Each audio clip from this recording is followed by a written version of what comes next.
Google uses hundreds of ranking signals and tweaks their algorithm around 500 to 600 times per year. And many of these ranking factors can't even be looked at independently. It's not to say that they're unimportant, but an average person doing SEO for their site doesn't need to worry about 200 plus ranking factors. So today I'm going to walk you through the most important Google ranking factors so you stay focused on the things that matter most. Stay tuned. The first and arguably most important ranking factor are quality backlinks. Backlinks form the basis of PageRank, which is the foundation of Google's ranking algorithm. They mention it on their How Search Works page. They've tweeted about it, and independent studies confirm the relationship between backlinks and organic traffic. But not all links are created equal. There are a lot of factors that contribute to a backlink's ability to push a page higher in the SERPs, and the two most important are relevance and authority. We have a full tutorial that goes deep into the attributes of high-quality backlinks, so I'll link that up in the description. The next ranking signal is freshness. Freshness is a query-dependent ranking factor, meaning it's more important for some queries than others. For example, a query like Tesla News has super fresh results, and that's because people want information on current news, not something that happened 4 years ago. But freshness isn't limited to just news topics. If we look at the SERP for the query Best Headphones, you'll see that all of the top ranking pages have the current year in the title. And that's because people don't want to know about the best headphones from 2014. Technology is advancing, and there are always new models and manufacturers coming out. But for a query like How to Tie a Tie, freshness isn't as important since nothing has really changed. So for queries that require freshness, keep your content up to date. We have a step-by-step tutorial on how to identify these queries and republish content to get more search traffic. So I'll link that up for you in the description. The next ranking factor is search intent. While backlinks are arguably the most important ranking factor, search intent is likely the most overlooked. Search intent represents the reason behind a searcher's query.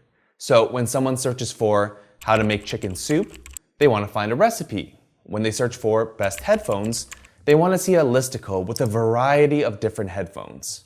And the way we determine search intent is by looking at the top ranking pages and identifying the 3 C's of search intent. The first C is content type. So are the top pages mostly blog posts, product, category, or landing pages? For best headphones, they're clearly blog posts. The second C is content format. So are most of the top pages how-tos, tutorials, listicles, or opinion editorials? Again, for best headphones, they're listicles, which is kind of obvious since the word best implies that comparisons need to be made. Finally is content angle, and this is the most dominant USP that the top ranking pages are using. For the query best headphones, it looks like they're going with the freshness USP by including the current year in the titles. Of the 3 C's, content type and content format are absolutely critical to match. Otherwise, you'll be hard-pressed to rank high for any meaningful query. Next up is topical authority of the website. Google wants to rank pages from authoritative sources, and this goes way beyond backlinks. For example, if we look at the SERP for how to unclog a toilet, you'll see that this DR42 site is outranking much more powerful websites with significantly more referring domains.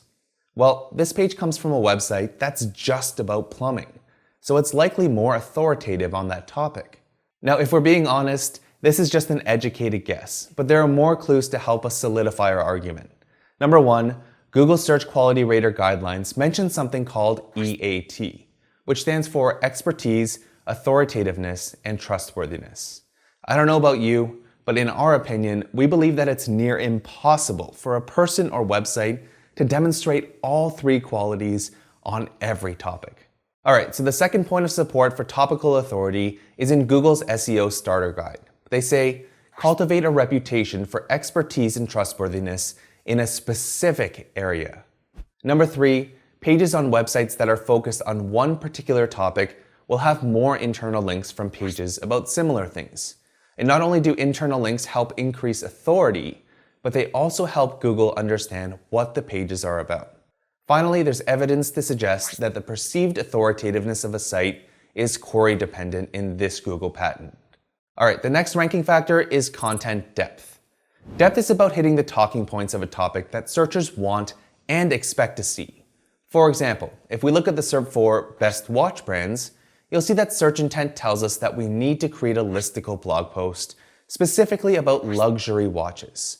But this doesn't tell us what's important from a content perspective, other than the fact that we should be talking about Breitling instead of Timex. In order to figure that out, you need to actually visit the top ranking pages and look for similarities between the content.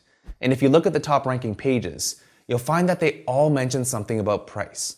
They all mention popular brands like Rolex, and they all talk about technical specifications. So if you want to rank for this query, you should probably talk about these things too. It's not about limiting your creativity or copying others, but since Google is ranking similar pages at the top, it's telling us what they want to see. And since Google's job is to deliver the most relevant results for any given query, it's probably what the searcher wants to see too. Another way you can find talking points is to look at the people also ask box in the SERP, as well as the related searches at the bottom. Now, one other thing I highly recommend doing is to do a content gap analysis at the page level. This is a bit different because it'll show you common keyword rankings between the top ranking pages. Just go to Ahrefs Content Gap tool and add the top 3 relevant ranking results in the top section. Leave the bottom section blank and then run the search. So as you can see, people want to know about the most expensive watch brands. They want high-end watches and so on. Try and extract subtopics from here and get a better understanding of the language people use when they're searching for content on this topic. Next up is page speed. Page speed has been a known ranking factor since 2010. And while a lot of people obsess over improving their site speed by fractions of a second, from an SEO perspective, it doesn't really matter much for most sites. In fact, Google said the speed update will only affect pages that deliver the slowest experience to users and will only affect a small percentage of queries. Bottom line, improve your page speed so it's not super slow. You don't want people to bounce because your page wouldn't load. What's more important about page speed is that if visitors won't wait for your page to load, they won't see your content, contact you, or purchase anything from your site. We have a full tutorial on how to optimize a WordPress website speed, so I highly recommend checking that out. And even if you don't have a WordPress site, I cover a lot of the main principles that contribute to load time.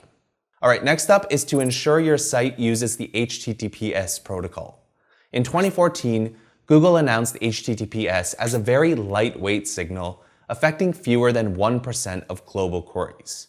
And while using HTTPS probably won't make a huge impact on your site's rankings, it's a quick win that you can do in under 5 minutes. So if you're still using the unsecure HTTP protocol, then it's probably worth changing. Finally is user experience.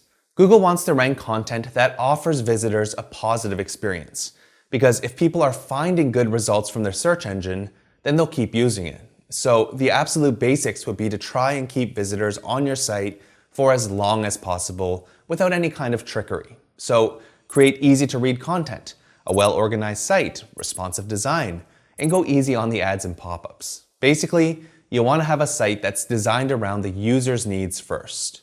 Now, in terms of the way they measure user satisfaction is debatable. There is no definitive proof that Google uses things like dwell time or CTR in their ranking algorithm. But if we look at this patent from Google, they describe how click-through rate and other behavioral signals could be used to influence search engine rankings. And while Google remains adamant that these factors are too noisy and unreliable, SEOs have tried experiments and found CTR to be effective in higher rankings.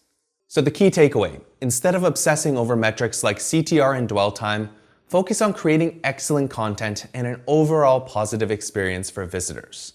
Now, was any of this advice new or exciting? Nope, but that's kind of the point. Ranking in Google is rarely about the latest tips, algorithm updates, or buzzwords. It's about putting in the work to create content that searchers are looking for, providing a great user experience, and proving to Google that it's the best result for a query. Now, a topic like Google ranking factors can be pretty controversial. So are there any other ranking signals that I missed that you think are critical to focus on? Let me know in the comments, and if you enjoyed this video, make sure to like, share, and subscribe for more actionable SEO and marketing tutorials. I'll see you in the next one.